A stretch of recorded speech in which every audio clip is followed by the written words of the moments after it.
Kailangan tatlo lang tapos hakbang. Rabog ako to. At sa araw na ito mga kasanayan, dito kami sa bukiran, magtatanim tayo ng mais. At ayun nga, kasama ko yung mga tatlong pamangkin natin, si Bianca, tapos si Jorlo, si Daboy. At sila po yung katuwang natin dito sa pagtatanim natin ng mais. So ngayon po ay naglinis muna kami dito. At kinuha namin yung mga damo-damo na patay na mga kasanay para maitambak natin dito sa gilid. Para sunugin po natin pag tuyo na talaga siya mga kasanay. At saludo ako dito sa tatlong pamangkin ko, talagang napakasipag nila. At sanay na sanay talaga sila sa bukiran mga kasanay. At ito pala yung bukiran ni Tate Artemio na iniwan niya mga kasani, at dito siya nagkakasakit nga. At hanggang ngayon po ay hindi pa siya nakalabas sa ospital. Kaya ayan, napasya ni Nanay Inday na taniman nga ng mais dito. Kaya tataniman po namin ngayon para mayroon po tayong aanihin. Kasi ilang araw na po ang street na panay ulan dito sa amin. Kaya sayang naman pag walang tinanim dito sa araruan ni Tate Artemio. At ito po ay hindi talaga lupa ni Tate Artemio, kundi nanghiram lang siya dito para magbukid lang mga kasani. At ayan, enjoy lang kayo mga kasani sa araw na to sa aming vlog at sa aming pagtatanim ng mais. Palakpak. Bumoto ka namin sa darating na eleksyon. Pwede na. Siya'y tao na handang tumulong sa nangangailangan. Hirap ng buhay at pagsubok man ay naranasan. Nagsumikap makaaw ni narap lahat ng alon siya sisanay para soon. Natubong ka na mas matik isang tao lang maghirap pero may pagsusumikap. Isa din sa may pangarap na tumulong sa mahirap. Sa simpleng paraan naghahati ng kasiyahan sa mga kababayan at nahihirapan. Hatid niya ay saya kasama ang munting ayuda para sa Yo, what's up mga kasari? Good morning. Panibagong araw, panibagong vlog tayo. At ngayon po ay, ayun nga, pupunta kami dito sa bukiran ni Tate Artemio. At si Tate Artemio po ay hindi pa nakalabas doon sa hospital. At ngayon po ay panay ulan kasi dito sa amin. At may inaararo nga dito si Tate Artemio na hindi niya natapos. So, ayan, ang sabi ni Tate Artemio ay tataniman daw natin ng mais, no? At kasama natin si Daboy. Uy, good morning. Good morning. Si Bianca. Hi, good morning. Good morning. Jorlo. Ang layo mo na, Jora. At ang oras pa natin ay alas 8 ng umaga. At sana ay makalabas na si Tate Artemio sa hospital mga kasani. Yun po yung hiling natin. At ayan. So simula tayo ngayon sa pagtatanim dito sa bukid.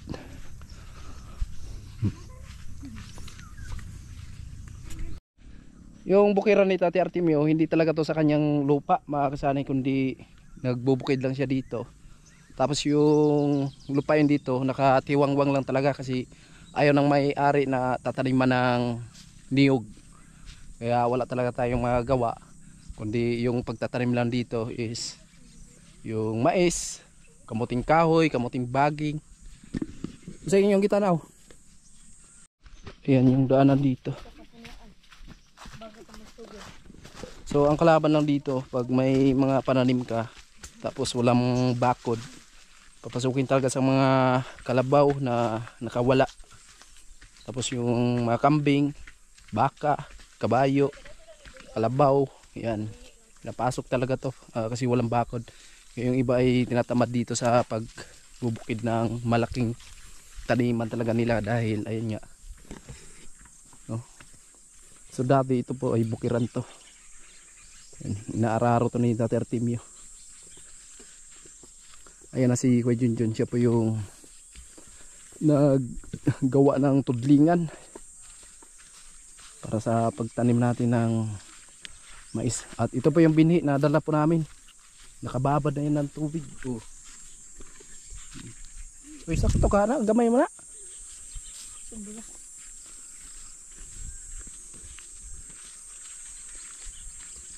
Asa tamo sugod, dire na tamo sugod, no? Sobrang binarang lolo. Ayan yung inaararo ni Tate Artemio. Kalabasa, oh.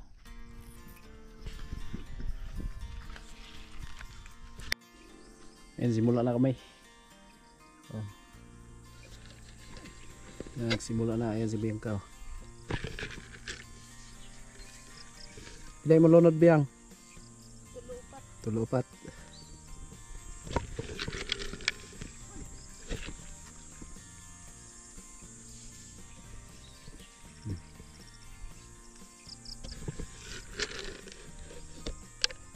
dito lang pagtanim.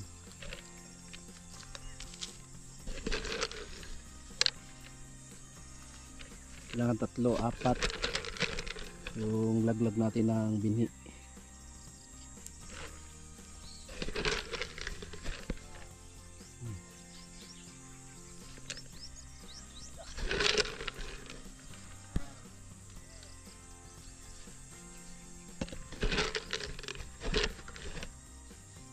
Kailangan yung hakbang mo ay hindi masyadong mataas.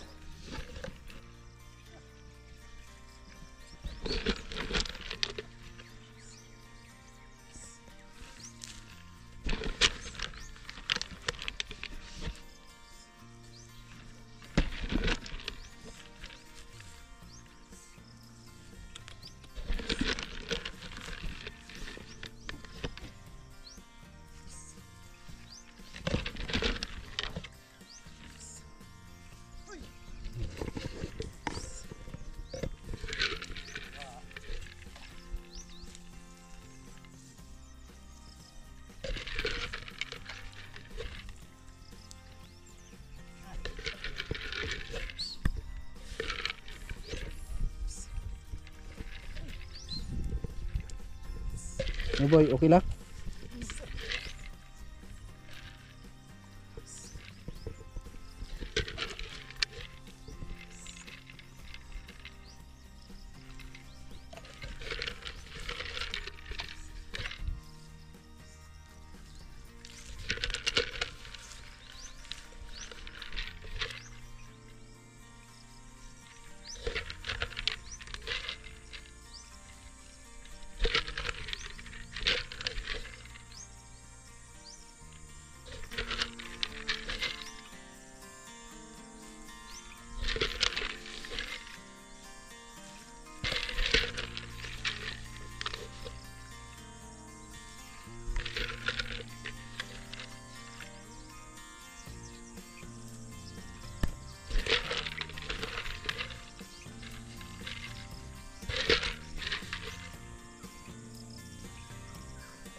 Kuha tayo ng binhi.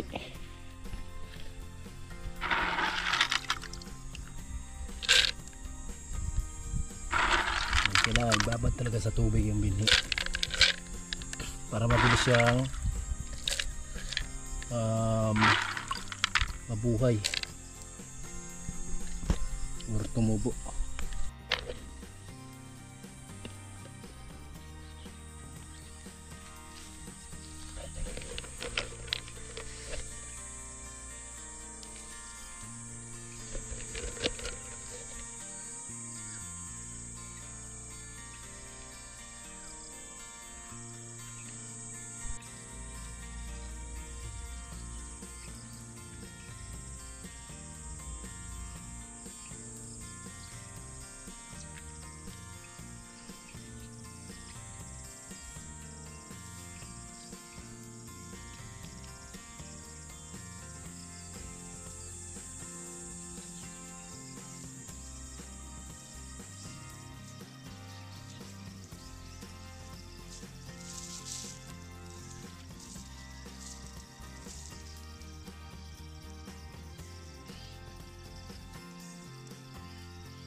Lari ka dito. Lari nga sa ibaw.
Ngari ko sugot.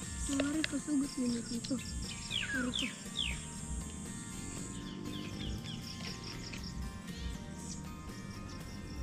Asa ka na magkaroon diyan? Ngari ako. Ngari din mo? Oo, mana na ngara. Wala na? Ngari na pag di ba? Wala. Lumay na lang na.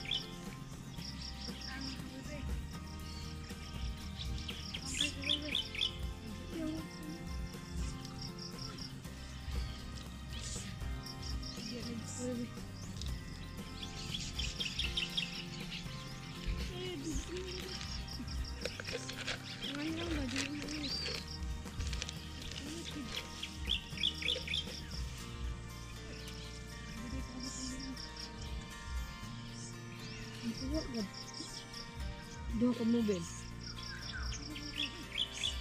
Ano mo ka pa? Ito sa katrabaho ni Papondo.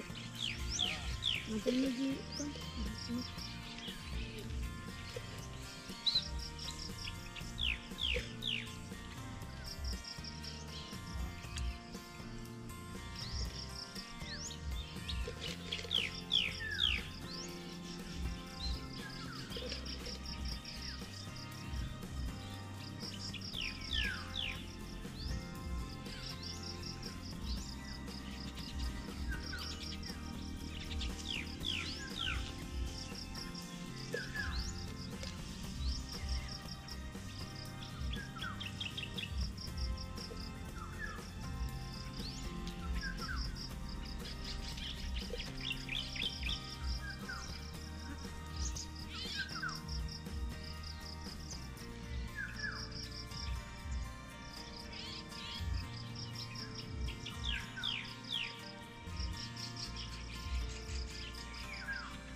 Naraman sa po sa imo agi.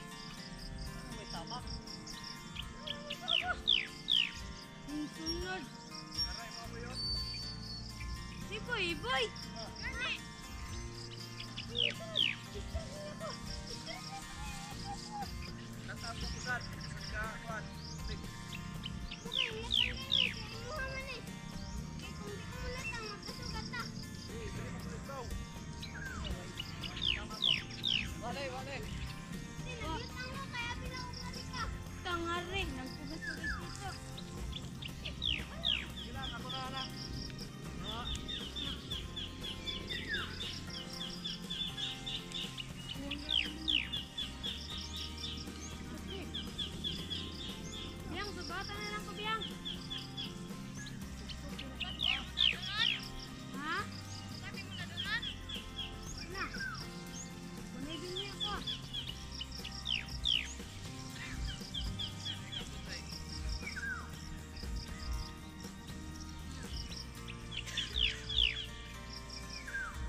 Ya.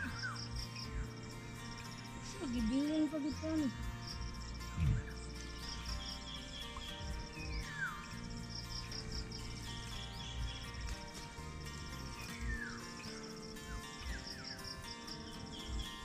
Sige biyang, sugatan na lang ko.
Boy, human ni mo boy. Okay lang. Sugat na yung mga biyak. Dili, wa man niya gisugat. Okay na lang. Ha?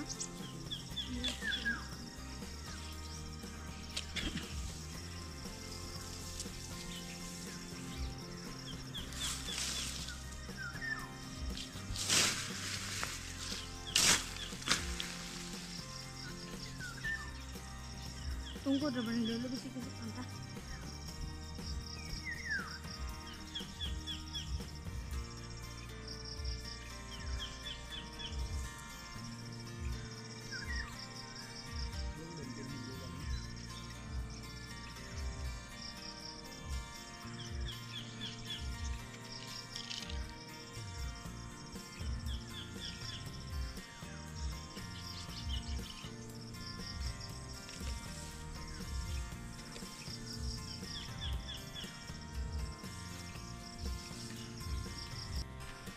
Baka saan kulang yung binhi namin. Oh, yung mga ako na yan na nakatayo na kahoy, hanggang dyan lang kami. Tara oh, kanang nakatindog biyak. Yun. Ha.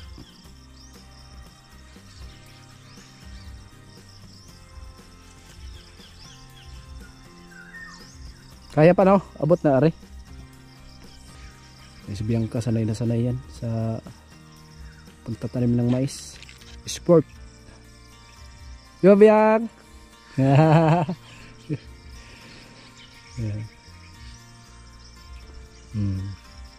Kailangan tatlo lang, tapos nahakbang mayroon siyang tanim.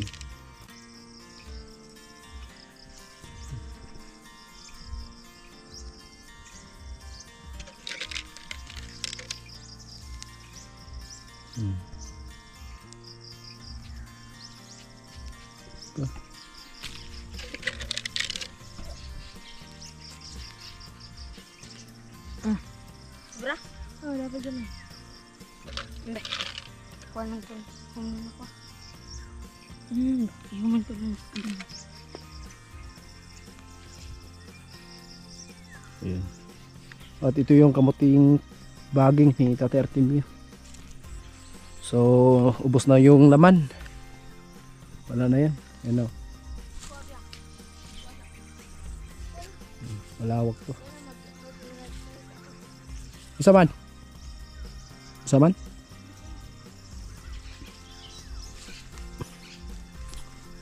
Yan, kulang yung binhi namin. Uwi na kami. Boy! Napa? Gamay na lang.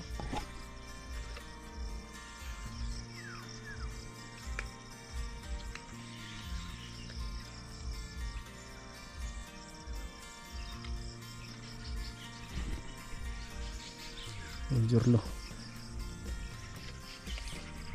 So dito na lang sa taas na yan. Ilang kuwan lang to? Isa, dalawa, tatlo, apat, lima. Limang kuwan na lang, pudling. So kinulang tayo.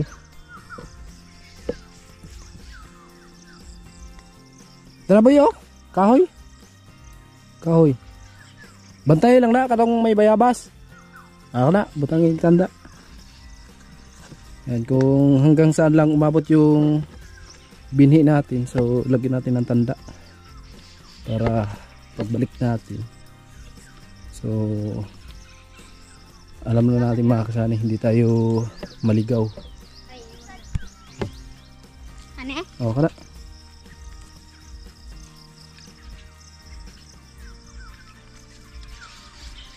Mga batang para bukid. Dara ng kutob. Kulang ang binhi. Kulang ang binhi. Si Boy Boy ganun din. Dara buga kutob. Ituslok mayo. Madili matumba.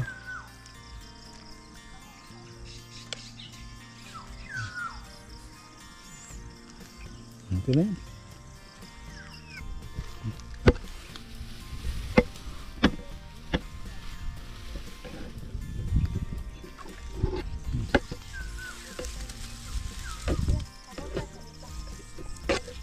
Nakakutin natin sa gilid.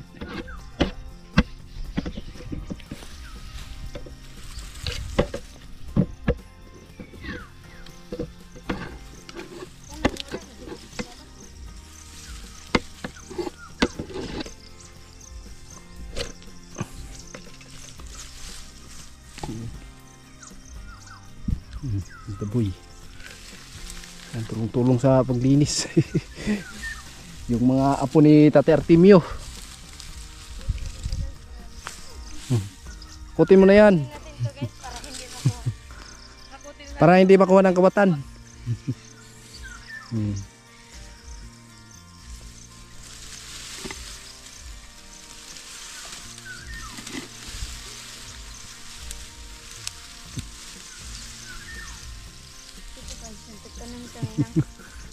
Tanim ko yung is para makain ng lupa.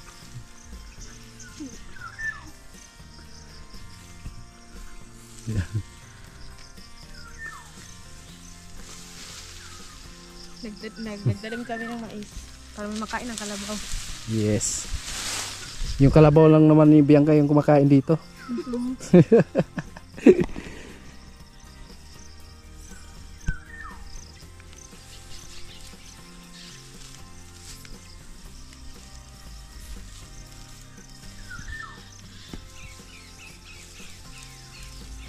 Yan. Bibis.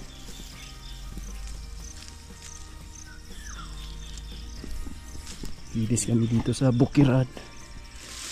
At pag wala ng ulan, susunugin to.